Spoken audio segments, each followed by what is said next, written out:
Welcome to the Heartification podcast, where I interview people on how art has affected their lives and what it means to them. Art has a very special place in my life. It not only makes me feel happy, but it allows me to make others feel special. This podcast is all about how art has made an impact on others' lives, for all ages, all backgrounds, and all walks of life. You can find more about this podcast guest in my show notes. Without further ado, let's welcome my next guest. He is an entrepreneur, podcast host, and real estate investor. Please welcome my next guest, Jeff Lopes. How are you? Thank you for having me. Yeah, I'm excited. My youngest interviewer, but I'm excited. This is going to be fun today. Yes, thank you so much. So the first question I always ask is, how do you define art? Oh God, I'm a strong believer. Everything we visually see has some form of art to it, right? Whether you're looking at something as a shape, you're looking at something for the beauty in it. I love tons of forms of art. I mean, the ones I'm probably more passionate about, to be honest, and this is coming from as a kid, I was always into drawing. So I loved looking at things and looking at the shapes and the angles of it and just drawing it. And till this day, I still have scrapbooks and I still draw on my free time.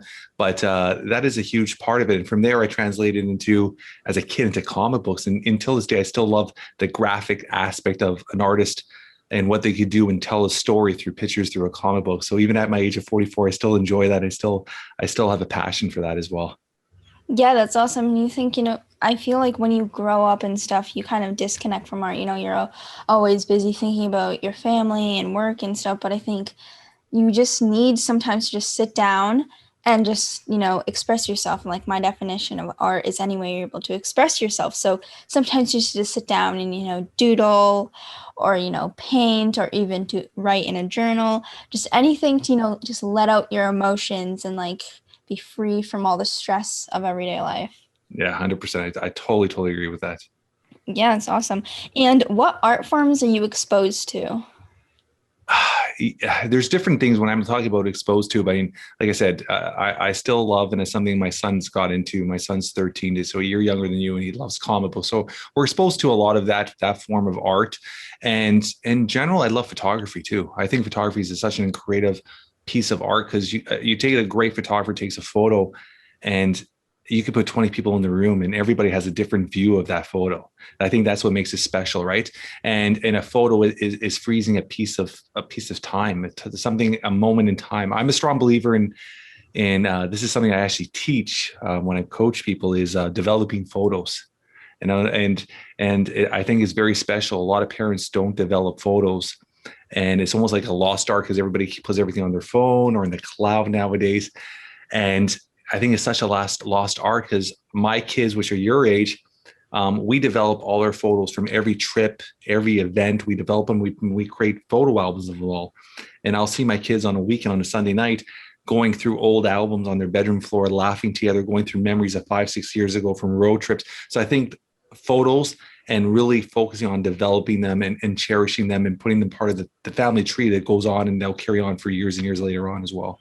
Yeah, definitely. That's awesome. And I like how you mentioned how if you have 20 people in a room, everyone will view a photo differently based on their past experiences and 100%. What they've been through. And I think that's the same with not only photos, but paintings and any type of art, even like a sculpture, which I think is pretty amazing because you can have so many people have different interpretations of one art piece. Yeah, 100%.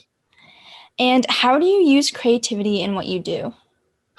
I use creativity in a couple of forms. I'll give you one example. Is one of our companies is called Kimura, where we design and manufacture fitness, boxing, martial art equipment right across North America. And through that, I'm very innovative in the way where we try to every 3 months come up with a new line or new designs. So it's awesome as a team. We could take our creativity and actually design. I still love like grabbing a pen and paper and designing our new designs of gloves or a new look or new style or interpretation of the logo or different styles of it. So art is in a way is that, because we still physically hand draw the first drawings of all our equipment, and then from there it goes into an actual digital computer print, and then it goes into samples. So it's a whole process. But I think that creative side and that artistic side is still there, because it's just adding the colors, adding the logos, adding everything in the designs, different materials being used to put it together into in a way essentially a piece of art, right? Yeah, definitely. I totally agree. And I think it's important to be creative in life, and especially like in a business, because if someone were to look at your product, they'd want it to be different from all the other ones out there. Like, why choose this product? It needs to be different. It needs Yeah. to speak to me. It needs to be create. It has to have that creative aspect of it, which I think Yeah. is pretty important. 100%. 100%. And did art help in your son's ability to overcome his limitations? I want to say it would help to pass his limitations, but I think you look at art in different scopes, right? So when you look at art, you can look at art as a shape or a movement.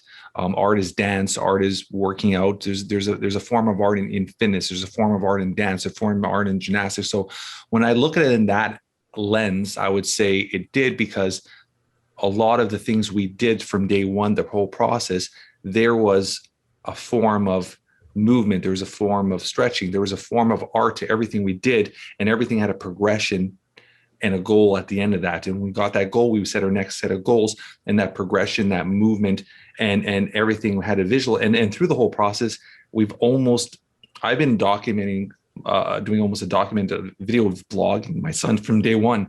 So we're almost all the photos, all the video we've done is going to be put together into a creative video one day of his whole journey, right? So I guess you could look at it that way, where a lot of, if you look at art as a movement, there has been a lot of art used towards getting him to his next goals, and getting to where he is right now, from possible wheelchair to running up. He just ran a marathon last month. So yeah, so it's been an amazing journey. And I think art, if you want to look at it that way, in that lens, yeah, I guess you could say it did help him. Yeah, and I think that's awesome. Like, my whole inspiration behind Heartification was when I saw these postcards of those who had no arms creating beautiful paintings. And honestly, when you told me of your son, I thought of that because he was said he couldn't walk and he had to use a wheelchair, but he overcame those limitations and he's running a marathon, which I think is just amazing. I think society puts all these limitations on people and thinks, oh well, you have no arms, you can't paint, or you can't run a marathon because you said you'll have to be in a wheelchair. And I think society just needs to stop that. Like, let people do what they love and express themselves in a way that they can. Yeah, and one thing I always tell everybody is, a lot of people, when they look at themselves with challenges, they look at that as a negative thing. And I always say challenges is a beautiful thing, because everything in life that grows has to be challenged. So being able to put yourself in a situation when you could challenge yourself to be better every day, or set a goal to yourself to challenge yourself, whether you have limitations, you're challenging yourself to surpass those limitations. And if you challenge yourself properly, we as humans could overcome anything, and I'm a strong believer in that. And it's just finding our form, or our art form, to create our path to getting there. So I'm a strong believer that anybody that has challenges or put limitations by society, use those challenges to overcome and build that energy and that vibration, that excitement to pass it, right? Yeah, definitely. I totally agree. And do you think there is an artistic way of selecting your real estate? That was interesting. When I saw that, I wouldn't say there's an artistic way to looking at buying real estate. When I look at real estate as more of a financial thing, but I am a strong believer in, once you have the real estate, because a lot of the properties we have are vacation rentals, and you're from Ontario, so a lot of them are from Blue Mountain. We have 4 properties up in Blue Mountain, and once we actually purchased the properties, our artistic ability came out when we designed them, and that comes into the designing, the layout, the look, the feel. You're trying to create this atmosphere for your guest, and there's a lot of artistic side to how, where you put in your paintings, the colors, the feeling of the room, right? So I believe the artistic side comes from the design aspect of it after you purchase it, and is trying to create that vacation feel when somebody's there, just to get back, lay your feet up and relax. Yeah, definitely. I totally agree. That's awesome. And even in like interior designing, they probably, have to do that. Make it feel like a cozy living room, for example, or, a nice cozy bedroom, how the layout is, where the bed is placed, or the desk, or the doors. Is a I don't, huge part of that. Huge part of that. yeah, and I think it's really amazing where how how creative people can become while planning those.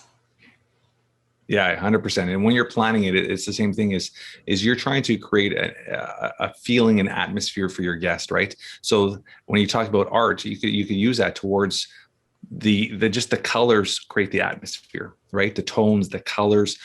Is it warmer? Is it cooler? Is it more outdoorsy? The colors, the furniture, the layout, how the room moves when you're walking through it. All those things. There's an artistic feel of all that stuff, and they just create the atmosphere for your guest, right? Yeah, and definitely. I think it's really amazing how people can, be so creative and create so many different, layouts and designs. I think it's really cool. Yeah. And how does your creativity help in making sure that your businesses are still doing well during COVID? Oh, that's a hard one. I mean, it's when you're looking at a business, um, you have to be creative. You have to be cutting edge. You have to be innovative, and you during COVID, you have to be ready to pivot. And I think when you're looking at being creative, that's a big part of pivoting. When a situation comes when you are put in a situation as a business owner where funds are automatically withdrawn from you in a way where we sell equipment to gyms. The gyms are all closed. We have vacation rentals. The government said, hey, you're not allowed to rent right now. So all of a sudden, we had to be creative and pivot towards different avenues that bring income in, right? And I think being able to be creative in the way to find new areas or new ways to bring income, I think it doesn't matter what type of business it is, you have to be ready to pivot. And the people that didn't pivot in 2020 really suffered. There's over, I don't know if you know the stats or your dad's told you stats, in Canada alone, over 12,000 mama papa restaurants have all locked their doors.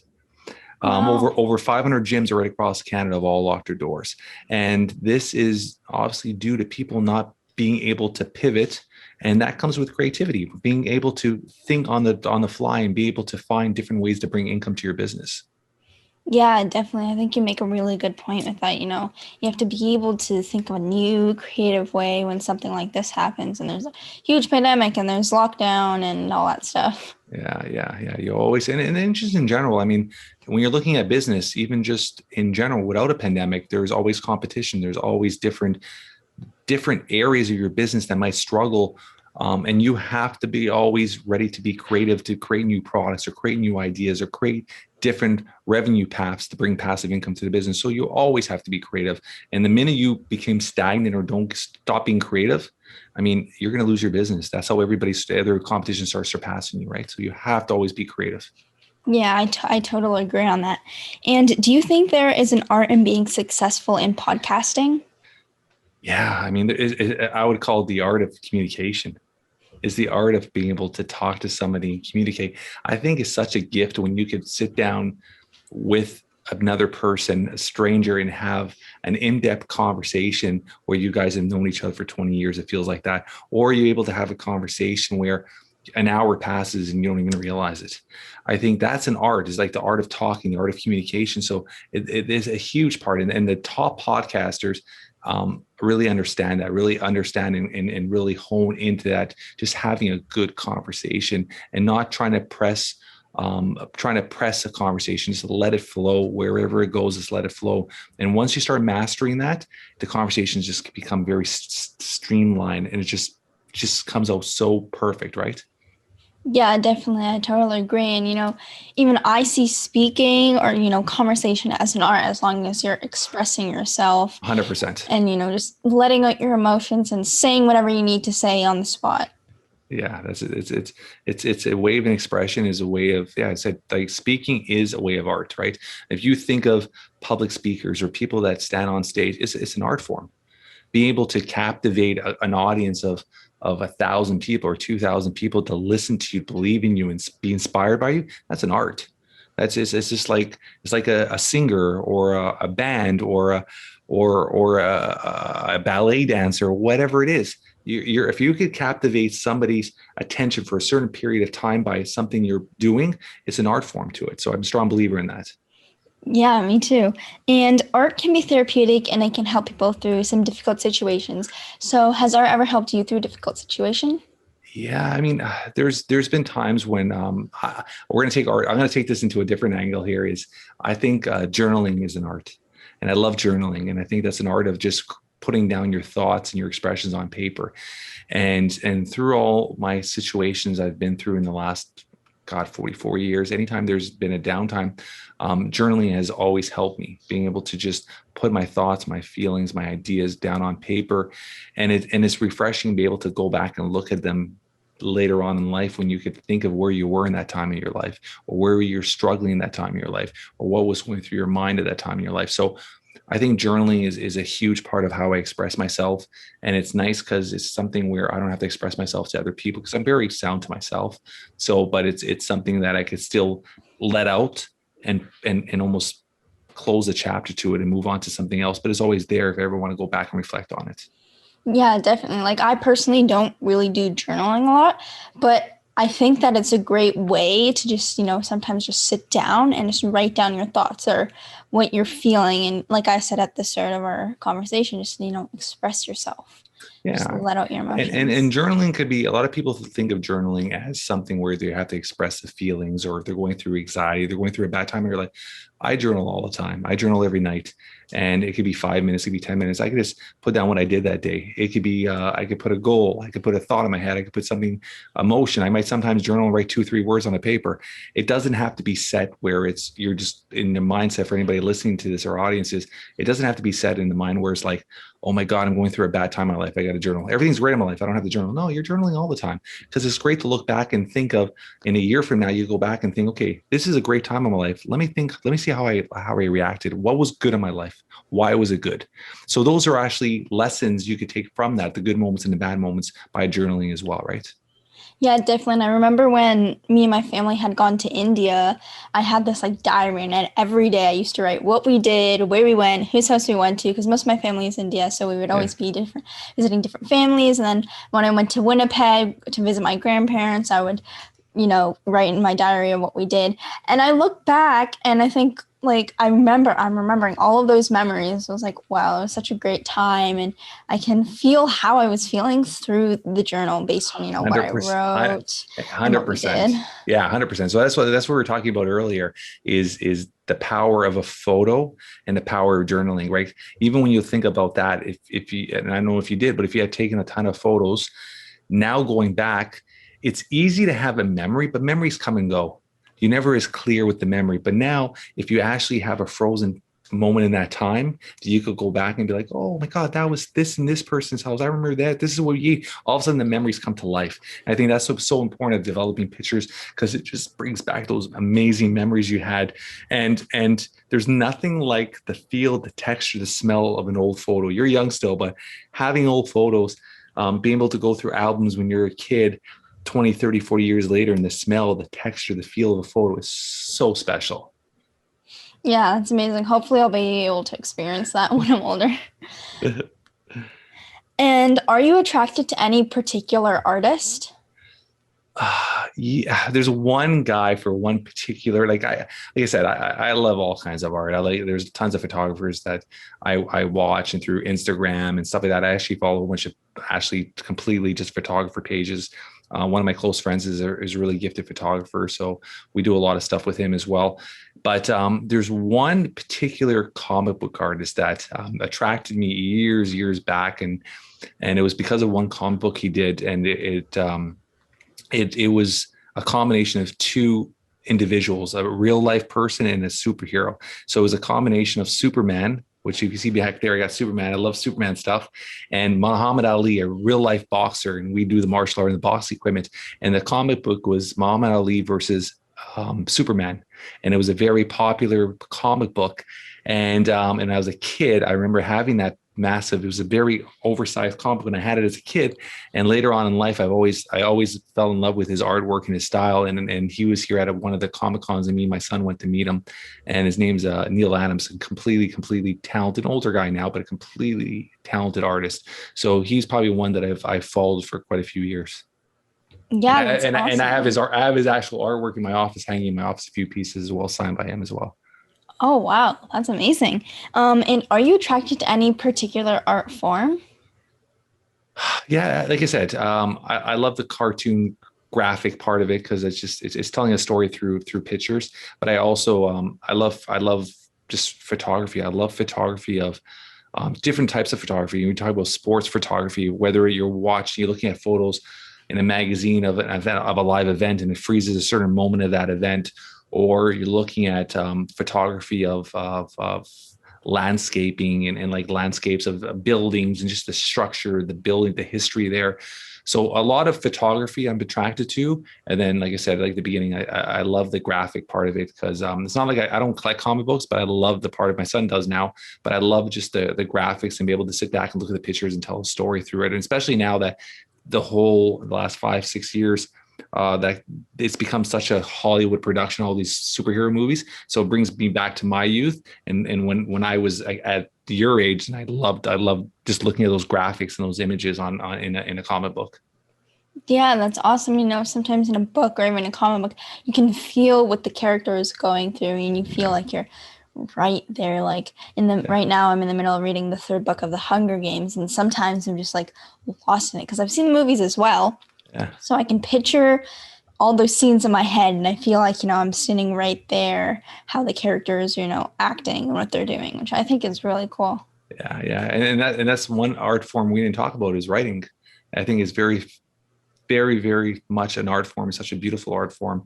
And I mean, there's nothing like grabbing a book and just be able to see that creative side of somebody, whether you're reading their life story through an autobiography, or you're learning lessons through a book through somebody's experience, or you're reading, like you said, Hunger Games, which is just a story, but you could indulge and get so focused in the book to become part of the story, which I think is such a creative side of it, right? Yeah, definitely. I think it's really amazing how these authors can create a whole fictional world like the Hunger Games or Yeah. Harry Potter. Like their creativity is just amazing how they've created all these different characters and these different, like in Harry Potter, these different monsters, these different spells, these different plots, and all that stuff. I just find it like mind blowing how one person could come up with all this amazing stuff. Yeah, it's crazy creativity, right? And that's the same with a movie. I mean, if you ever watch a movie, there's sometimes you sit back and watch a movie and you sit there and you're in your head like, how did they even come up with this? How did they come with this plot line? These like, it's creative people that come together in a room, and it's never one person. It's creative people that come together in a room and just and put all their magic together, and it gives this real life entertainment that the rest of the world gets to enjoy, right? So movies, there's like you said, it's movies, books. There's so much forms of art and entertainment in this world. Yeah, I totally agree. And my certification project is all about giving back to the community, specifically to those with disabilities analysis. So, how do you give back to the community? My son spent 4 months of his life as sick kids, and we spent, God, days and days after that for the last 13 years, so much time there. And sick kids is very close to my heart, and I always do events for sick kids. We ran once a 24-hour fitness program. One of the gyms I used to own, we raised $13,000 in 24 hours. So we're always running events and stuff like that. And I always donate on a yearly basis. I'm a steady contributor to Sick Kids, and so Sick Kids Hospital is very close to my heart. Probably the top 2 or 3 pediatric hospitals in the world, and I try to give as much as I can. And I'm actually in the works right now. Working on a project right now that it'll be an ongoing fund for sick kids, and it'll be something through one of my projects. So I'm just putting that all together right now. Yeah, that's awesome. And how would you like people to get in touch with you? I'm on all the social media platforms, but I'm primarily on Instagram. You can find me at Jeff Lopes, JEFFLOPES, and my huge passion is for entrepreneurial dads. So I love helping and mentoring entrepreneurial dads. So I've built a great community called A Man's Purpose, and anybody that's an entrepreneurial dad, you can check it out at jeffreylopes.com, JFFREYLOPES.com. Awesome. Yeah. Well, thank you so much for doing this. I really appreciate it. Thank you for listening to this podcast. Remember, if you want to find out more about this guest, please go to my show notes where I have all the links needed. If you enjoyed this podcast, please subscribe to my podcast series and help me by sharing it, leaving a rating, and a comment. I hope you join me on my next podcast. Bye for now.